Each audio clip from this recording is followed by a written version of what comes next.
We're not funding this circus, my mother said, her voice calm, but final enough to erase everything I'd planned. My wedding, my future. Gone in a single breath. My sister didn't even flinch. Better luck next time, she added, smirking like it was some harmless joke. Dad stayed quiet, like he always did whenever she decided who I was allowed to become. I could have shouted, thrown something, begged. But instead, I said one word, understood. Then I walked out. They thought I'd fold. They thought I'd come crawling back, like I always had. But 3 weeks later, when their perfect little world began to unravel, they finally realized what that word really meant. And it all started with one phone call. From the outside, we looked like the kind of family people admired. Brick house, polished smiles, Sunday dinners no one dared skip. But behind closed doors, every laugh came with conditions. My mother, Carol, built our lives around control. What we said, wore, dated even what we dreamed. My father, Robert, was her echo, agreeing with every command. And my sister, Shannon, she could do no wrong. When I was little, I wanted to design dresses. I'd fill notebooks with sketches and fabric swatches, imagining what could be. One afternoon, Mom found my drawings, held them up like something shameful, then tossed them straight into the trash. You're not wasting your life on make-believe, she said flatly. Dad stood beside her, nodding, silent approval written all over his face. That day, I learned that silence kept the peace. Years went by, and I became exactly what they wanted. Steady, safe, unremarkable. An accountant. Shannon, meanwhile, went to college for marketing. Creative enough to sound impressive, but still within Mom's comfort zone.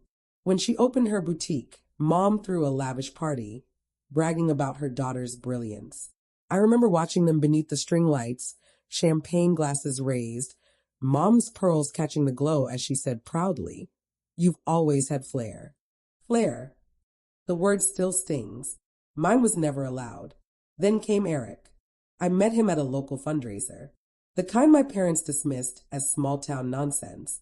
He worked at a nonprofit mentoring kids. He laughed easily, asked questions that mattered. With him, for once, I felt seen. Not as someone to be fixed, but as someone to be known. The first time I brought him home, Mom's smile froze halfway through. So she asked, "What do you do?" When he explained, her lips tightened into something that tried to look kind, but wasn't. "How admirable," Dad muttered. "At least he's nice," he added half-heartedly. Shannon just smirked. "Guess ambition's optional now," she whispered, giggling. For 3 years, Eric stood beside me through every one of their quiet judgments. We planned our wedding with care, responsibly. The Ivy House was our dream venue. Elegant but modest. Every cent came from us. When Mom offered to help, I thought maybe she'd changed. She said she only wanted the best for me. I should have known better. That morning, when she called me back to the house, I assumed it was about flowers or catering, not battle lines. The moment I stepped inside, I felt it. The tension, sharp and waiting. She stood by the fireplace, arms crossed. Shannon lounged on the couch, scrolling through her phone. Dad stared at the rug like he wanted to sink into it. "We're not funding this circus," Mom declared. "Better luck next time," Shannon added without even looking up. The words landed like a slap. Sharp, deliberate, humiliating. Heat rose behind my eyes, but I refused to give them the satisfaction of seeing it. I straightened, nodded once, and said, "Understood." Silence. Mom blinked, unsure. Shannon smirked, thinking I'd given up. But silence wasn't surrender anymore. The drive back to my apartment felt endless. The sky hung low and gray, pressing down until the world seemed smaller. My phone buzzed constantly. Eric calling, but I couldn't pick up. I needed the quiet, the hum of the road to steady my breathing. By the time I reached home, my hands had almost stopped shaking. The invitation sat on the counter. Cream paper, gold trim, our names printed side by side. I stared at them for a long time before sweeping the whole stack into a box. It wasn't anger. Not yet. Just that heavy numbness that settles in your chest and refuses to move. Eric showed up later that evening, worry etched across his face. "What happened?" he asked gently. "They canceled it," I said flatly. He blinked. Cancelled? They can't just. They did, I interrupted. Called the venue, the florist, everything. It's over. He stepped closer, searching my face. Do you want me to go talk to them? I shook my head. No. This time I decided it would be my move. That night I found myself pulling open an old drawer and rifling through its depths. Tucked at the very back was my high school sketchbook, the one Mom had thrown away years before. Its corners were dog-eared, pages smeared with graphite. Dresses, blazers, shoes, everything I'd adored before she forbade me. I traced a drawing with my fingertip and felt a heat I hadn't allowed myself in years. Defiance. The word understood rang through my head. It used to mean giving in. It used to mean the other person wins. Not this time. Not ever again.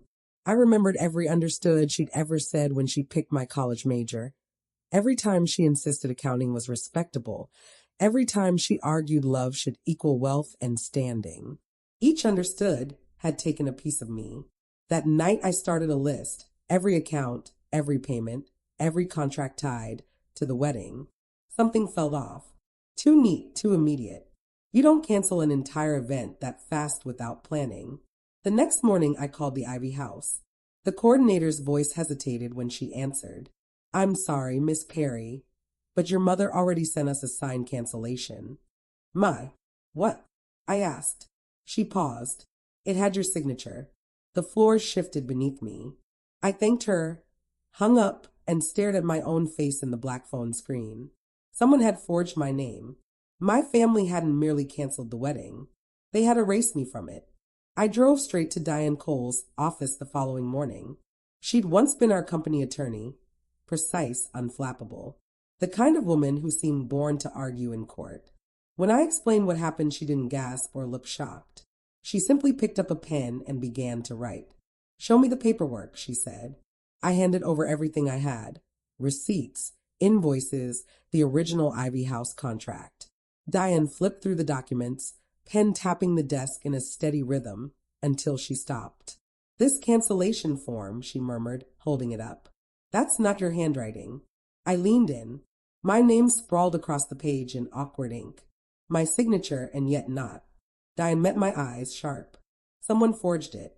And if they used your financial details to make payments, that's a crime. The word crime struck me like a freezing blow. This wasn't just manipulation anymore. This was theft. Intentional. Planned. We spent hours combing over every detail. Every transaction. Every withdrawal from the wedding account. That's when we found it. Thousands of dollars transferred to Shannon Perry Designs, her boutique.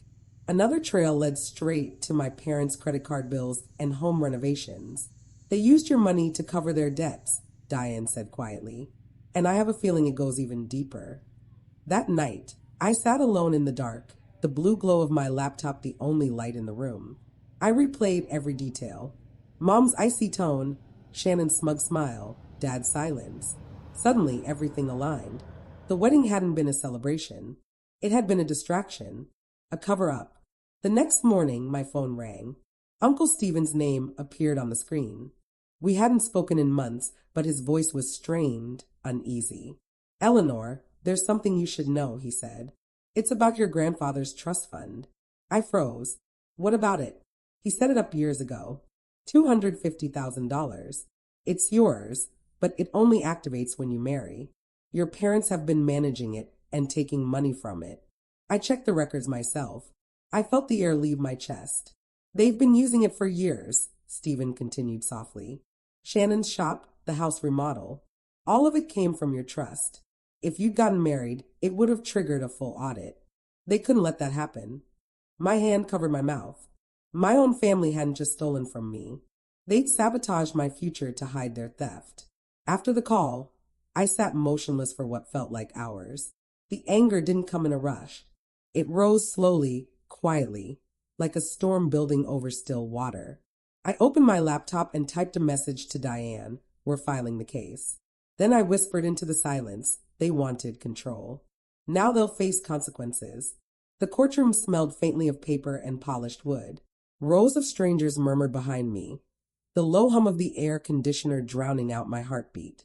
I sat at the plaintiff's table beside Diane. My hands clasped so tightly my knuckles throbbed. Across the aisle, my family looked smaller than I remembered. Mom's hair was flawless, but her pearls had lost their shine under the fluorescent lights. Dad's tie sat crooked. Shannon scrolled on her phone until the bailiff ordered her to stop. When the judge entered, everyone rose. Case number 4721. Perry versus Perry, the clerk announced. The words hit harder than I expected. Diane began to speak, calm and steady. Your Honor, this case concerns the unauthorized use of my client's financial resources and the forgery of her signature on binding legal documents, Diane began. We will demonstrate that Ella Laner Perry's parents and sister not only disrupted her wedding arrangements, but also misappropriated her inheritance. Mom leaned in close to her attorney, whispering sharply. She hated losing control of the narrative. Diane continued, laying out the evidence. The falsified cancellation form, the suspicious bank withdrawals, the transfers routed to Shannon's boutique. One by one, she handed the documents to the judge, each page landing with a soft, intentional thud. Then came the matter of the trust fund. Uncle Stephen took the stand, looking uncomfortable in his too stiff suit. My father, Eleanor's grandfather, established a trust of $250,000 for her, he explained. It was meant to be released upon her marriage. I recently noticed part of that money was gone. Who withdrew the funds? Diane asked. He hesitated, throat tightening. Robert and Carol Perry. A ripple moved through the courtroom. Mom's attorney immediately objected. Irrelevant. The trust was managed under family rights. Diane's tone didn't waver. Family rights don't excuse fraud. Mom's gaze snapped toward me. Sharp, glacial. You don't understand, Eleanor. We were trying to protect you. That boy, Eric, isn't your equal. He would have ruined you. I met her eyes. Protect me? By stealing from me. Her voice faltered. We only took what was necessary. Shannon was drowning in debt. We couldn't let her go under. Maybe she should have, I said quietly. Maybe that would have taught her what accountability actually means. Shannon's palm slammed against the table. You think you're better than us? You've always been the dull one. Our parents gave you everything. The judge struck his gavel once. Order. Diane turned her attention to Shannon. Miss Perry, did your parents use Eleanor's trust to cover any of your boutique's expenses? Shannon froze, confidence slipping.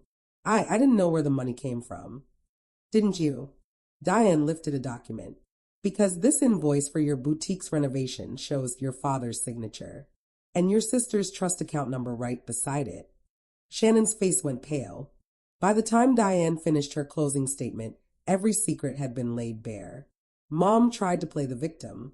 Dad mumbled hollow apologies, and Shannon dabbed at dry tears with a tissue she didn't need. When the judge finally spoke, his tone was even, measured, cold, and absolute. This court rules in favor of the plaintiff. All funds misappropriated from the trust are to be repaid immediately. Additional damages of $50,000 will be granted for fraud and emotional distress. Mom's breath caught. Dad's posture crumbled.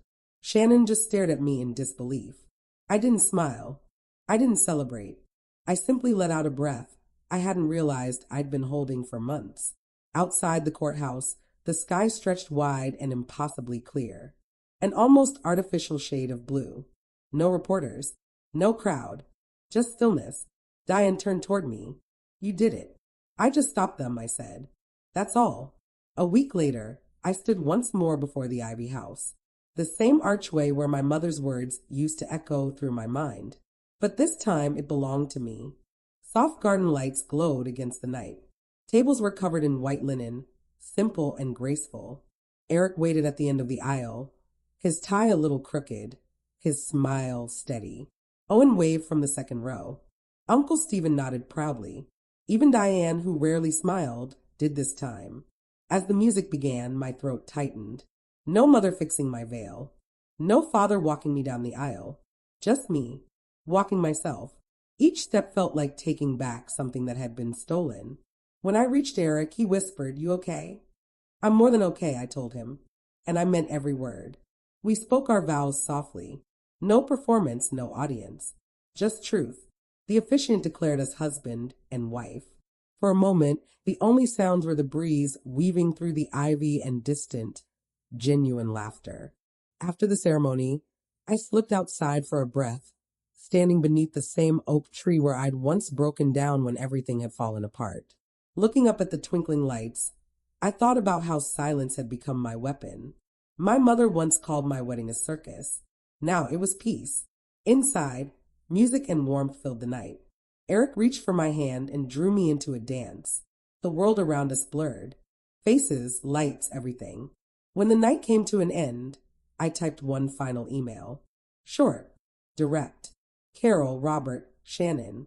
The court revealed the truth about who you are. I wish you well, but this is goodbye. My finger hovered over the mouse for a moment before I finally pressed send. Outside, the crickets were singing. Eric slipped an arm around me, and for the first time in years, I felt unshackled. Weeks later, the calls began. First Mom, then Dad, then Shannon. Each voicemail sounded like a copy of the one before. Soft voices, strained remorse, a faint quiver meant to sound sincere. We just want to talk, sweetheart. Can we see you? Things went too far. I never picked up. The phone kept buzzing on the counter while I folded laundry, made dinner, and went on living. Each vibration seemed weaker than the one before. Then came a message that made me stop. Mom's voice, thin, weary. Your father lost his job. Shannon's boutique is gone. We're trying to start over. We need help. I just stared at the wall. No anger left. Only emptiness. They'd already taken enough from Owen. Eventually, I learned the rest. Dad had been fired after a scandal. Mom was working part-time at a department store. Shannon was buried in debt. The same people who once tried to control my life couldn't even hold theirs together. One night, the calls came again. One after another after another. Their names lit up my screen. I picked up my phone, typed slowly, and sent a single message. The circus is already full. Then I set it face down, poured myself a glass of wine, and went back to sketching beneath the warm kitchen light. The next morning, sunlight spilled softly through the window, warm and calm. Eric brushed a kiss across my forehead before heading to work, and I settled at my desk, surrounded by fabric swatches and unfinished sketches. My first design line was finally coming together. Mine, not theirs. Freedom didn't shout. It rested quietly, steady and hard-won. I looked at my phone on the table. No missed calls, no apologies. Just silence. The kind that finally feels like peace. Mom used to say my wedding was a circus. Maybe she was right, because now the show had ended, and I was the one walking away with a smile. If you've ever had to choose yourself over family, share it in the comments, and hit subscribe. There's always another story to tell.